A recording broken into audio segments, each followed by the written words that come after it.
আসসালামু আলাইকুম বন্ধুরা, আশা করি সবাই সুস্থ আছেন। বন্ধুরা, ইরানের ইসলামী বিপ্লবী গার্ড কর্পস আইআরজিসি দাবি করেছে মধ্যপ্রাচ্য ও ইরানের ইস্যুকে কেন্দ্র করে যুক্তরাষ্ট্রের সিদ্ধান্ত নেওয়ার সুযোগ ক্রমশই সংকুচিত হয়ে আসছে।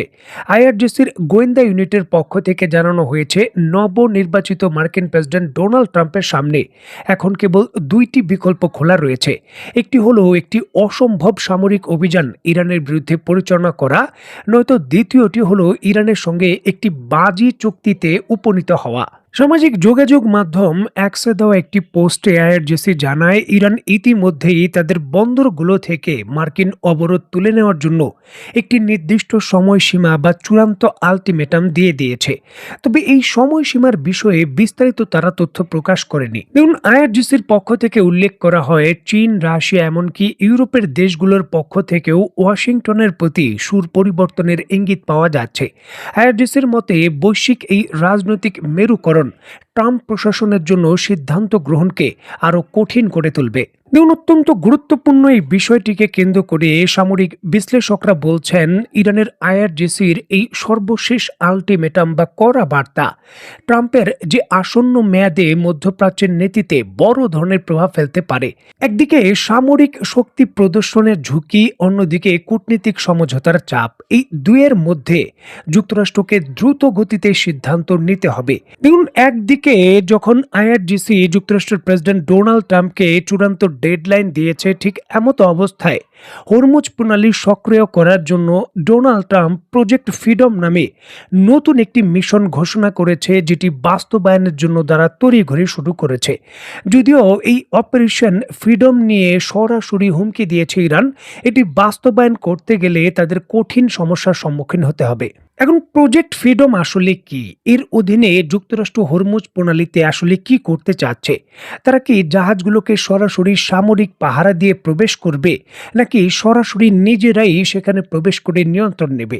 দেখুন, এই বিষয়ে যুক্তরাষ্ট্রের প্রশাসনের বরাত দিয়ে আন্তর্জাতিক সংবাদ মাধ্যমগুলো জানায়, এই অভিযানে জাহাজগুলোকে সরাসরি সামরিক পাহারা দেওয়া হবে না। তবে মার্কিন নৌবাহিনী প্রণালীটির আশেপাশে অবস্থান করবে এবং পরিস্থিতি পর্যবেক্ষণ করবে। যুক্তরাষ্ট্রের দাবি অনুসারে তাদের মূল লক্ষ্য হলো বাণিজ্যিক জাহাজ চলাচলের জন্য নিরাপদ রুট নিশ্চিত করা এবং তাৎক্ষণিক নির্দেশনা প্রদান করা। যুক্তরাষ্ট্রের প্রতিবেদনে বলা হচ্ছে, এই উদ্যোগ মূলত একটি তথ্যভিত্তিক সহায়তা ব্যবস্থার হিসাবে কাজ করবে। কৃত্রিম বুদ্ধিমত্তা এবং বিশেষ সেন্সরের মাধ্যমে সমুদ্রের ঝুঁকিপূর্ণ এলাকা শনাক্ত করবে। সেই তথ্যের ভিত্তিতে জাহাজগুলোকে নিরাপদ পথে চলাচলের নির্দেশনা দেওয়া হবে এবং এটি নিশ্চিত করার জন্য এইবারই প্রথমবারের মতো ওমান উপকূলের কাছাকাছি এবং ইরানের উপকূলের কাছাকাছি যুক্তরাষ্ট্রের যুদ্ধ জাহাজগুলো অবস্থানের যে বড় ধরনের ঝুঁকি সেটা নিতে যাচ্ছে। দেখুন, অত্যন্ত গুরুত্বপূর্ণ এই বিষয়টিকে কেন্দ্র করে ইরানের আইআরজিসি সতর্ক করে বলেছে, যুক্তরাষ্ট্র যদি এই ধরনের পদক্ষেপ নেয় তাহলে সরাসরি সেটি যুদ্ধবিরতির লঙ্ঘন। যুদ্ধ জাহাজ হামলা করুক বা না করুক, ইরানের উপকূলের স্পর্শকাতর যে স্থান রয়েছে তার কাছাকাছিও তারা যুক্তরাষ্ট্রের জাহাজকে ভিড়তে দেবে না।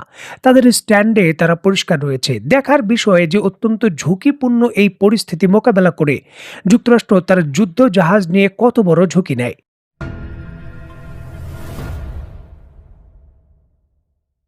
দেখুন, আইআরজিসির পক্ষ থেকে যুক্তরাষ্ট্রকে চূড়ান্ত ধাপে ডেডলাইন দেওয়া হয়েছে, হয় সামরিকভাবে শক্তিশালী অসম্ভব সামরিক মিশন পরিচালনা করো, নয়তো ইরানের সঙ্গে একটি বাজে চুক্তি করো। দুইটি পথই খোলা রয়েছে ডোনাল্ড ট্রাম্পের জন্য, এমনটা চূড়ান্তভাবে নিশ্চিত করেছে আইআরজিসি। মানে এক্ষেত্রে যুক্তরাষ্ট্র আলোচনার মাধ্যমে ইরান থেকে সমঝোতা করে যা আদায় করতে চেয়েছিল তা আদায়যোগ্য নয় এবং সম্ভব হবে না, তা পরিষ্কার। ঠিক এমতো অবস্থায় যুক্তরাষ্ট্র মধ্যপ্রাচ্যে আরও বিপুল পরিমাণের নতুন সামরিক অস্ত্র মজুত করছে। অত্যন্ত গুরুত্বপূর্ণ এই বিষয়টিকে কেন্দ্র করে তুরস্কের সংবাদ মাধ্যম আনাদোলু এজেন্সি, দ্য নিউ আরব সহ বড় বড় সংবাদ মাধ্যম এই খবরের সত্যতা নিশ্চিত করে বলছে, মধ্যপ্রাচ্যের আকাশ সীমায় যুক্তরাষ্ট্রের সামরিক উড়োজাহাজের চলাচলের সংখ্যা নাটকীয়ভাবে বৃদ্ধি পেয়েছে। বিশ্ববিখ্যাত উড়োজাহাজ চলাচল পর্যবেক্ষক ওয়েবসাইট ফ্লাইট রাডার 24 এর তথ্য অনুযায়ী গতকাল শনিবার ইউরোপ থেকে মধ্যপ্রাচ্যের দেশগুলোতে অস্বাভাবিক সংখ্যক মার্কিন সামরিক বিমান উঠতে দেখা গেছে। ওই অঞ্চলে পাঠানো উড়োজাহাজগুলোর একটি বড় অংশই হলো ভারী পরিবহন বিমান এবং আকাশে জ্বালানি সরবরাহকারী যে এরিয়াল রিফুয়েলিং বিমান রয়েছে সেগুলো। এই পুরো পরিস্থিতি এবং বড় ধরনের এই বিমান প্রেরণ পরিষ্কারভাবে সামরিকভাবে বড় ধরনের পদক্ষেপের ইঙ্গিত দেয়। আন্তর্জাতিক রিপোর্টের পর্যবেক্ষণে দেখা যাচ্ছে মধ্যপ্রাচ্যের অভিমুখে পাঠানো বিমানগুলোর মধ্যে সিংহভাগই হচ্ছে C-17A গ্লোব মাস্টার 3 মডেলের যে শক্তিশালী কার্গো বিমান রয়েছে সেগুলো। উল্লেখ্য, এই মডেলের প্রতিটি উড়োজাহাজ প্রায় 77 টন সমপরিমাণের বিভিন্ন ধরনের যুদ্ধ সরঞ্জাম বহন করতে পারে। এছাড়াও 100 জন সেনা সদস্য বহন করতে সক্ষম। অন্তত 12টি এই ধরনের পরিবহন বিমান জার্মানি এবং ইউরোপের বিভিন্ন ঘাঁটি থেকে মধ্যপ্রাচ্যের উদ্দেশ্যে রওনা দিয়েছে বলে নিশ্চিত করেছে মধ্যপ্রাচ্যের বড় সংবাদ মাধ্যম আল জাজিরা। দেখুন, এই বিপুল পরিমাণের কার্গো বিমান পাঠানোর সাথে সাথে বোয়িং KC-135 যে স্ট্র্যাটো ট্যাঙ্কার যে মডেলের জ্বালানি সরবরাহকারী উড়োজাহাজ রয়েছে ওই অঞ্চলে সক্রিয়ভাবে দেখা গেছে। ইসরায়েল এবং পার্শ্ববর্তী গুরুত্বপূর্ণ এলাকায় এই ধরনের অন্তত 4টি উড়োজাহাজ সার্বক্ষণিক টহল দিয়েছে। এই বিশেষায়িত বিমানগুলোর উপস্থিতি নির্দেশ করে মার্কিন ফাইটারগুলো, জেট ফাইটারগুলো এবং বোমারু বিমানগুলো দীর্ঘ সময় ধরে বর্তমানে আকাশে অভিযানের প্রস্তুতি নিচ্ছে।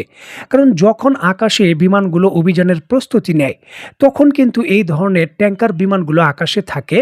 বর্তমানে যুক্তরাষ্ট্র ইরানে কিভাবে কি ধরনের স্ট্র্যাটেজিক মিশন পরিচালনা করবে বা বিমান হামলা করবে তার প্রস্তুতি নিচ্ছে, এমনটাই কিন্তু ইঙ্গিত পাওয়া যাচ্ছে।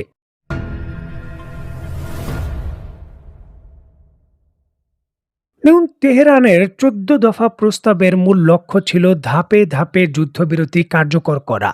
প্রথম ধাপে সামরিক উত্তেজনা কমানো, প্রস্তাবে পারমাণবিক ইস্যুকে আপাতত পেছনে রেখে হরমুজ প্রণালীতে বাণিজ্যিক জাহাজ চলাচল স্বাভাবিক করার বিষয়টিকে অগ্রাধিকার দেওয়া হয়। ইরান 30 দিনের মধ্যে সংঘাত কমিয়ে আনার রোডম্যাপও উপস্থাপন করেছিল। তবে যুক্তরাষ্ট্র এই প্রস্তাবের সব অংশে একমত নয়। প্রেসিডেন্ট ডোনাল্ড ট্রাম্পের প্রস্তাবের কিছু শর্তকে অগ্রহণযোগ্য মন্তব্য করেছেন। ওয়াশিংটনের অবস্থান অনুযায়ী স্থায়ী সমাধানের জন্য ইরানের পারমাণবিক সক্ষমতা সম্পূর্ণ নিয়ন্ত্রণে আনা জরুরি। আর এখানেই কোনো আপোষ হয়তো হবে না এইবারকার যে 14 দফা প্রস্তাব বা যুক্তরাষ্ট্রের প্রস্তাবে, এমনটাই কিন্তু বোঝা যায়। এবং যুক্তরাষ্ট্রের এই যুদ্ধ থেকে বেরিয়ে এসে নিজেকে বিজয়ী হিসেবে ঘোষণা করার উপযুক্ত কারণ যদি না থাকে, সেটিও ডোনাল্ড ট্রাম্পের ভবিষ্যতের যে রাজনৈতিক ক্যারিয়ার রয়েছে তার সমীকরণেও বড় ধরনের প্রভাব ফেলতে পারে। সুতরাং এর জন্য যুক্তরাষ্ট্র একটি সীমিত পরিসরে আক্রমণ করে পরিস্থিতি এমন পর্যায়ে হয়তো নিয়ে যেতে চাচ্ছে যেখান থেকে ডোনাল্ড ট্রাম্প নিজেকে বিজয়ী ঘোষণা দিয়ে এই ইরান যুদ্ধ থেকে বেরিয়ে এসে ইরানের সঙ্গে কোনো সমঝোতায় বা চুক্তিতে যেতে পারবেন।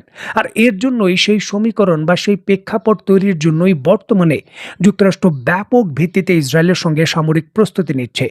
দেখার বিষয়ে যুক্তরাষ্ট্রের এই বড় ধরনের সামরিক প্রস্তুতি এবং তার চূড়ান্ত বাস্তবায়ন ডোনাল্ড ট্রাম্পকে এই বর্তমান পরিস্থিতি পাল্টে দেওয়ার কতটুকু সুযোগ দেয়। তো বন্ধুরা, আজকের মতো বিদায়। নতুন কোনো ভিডিও নিয়ে আবার দেখা হবে।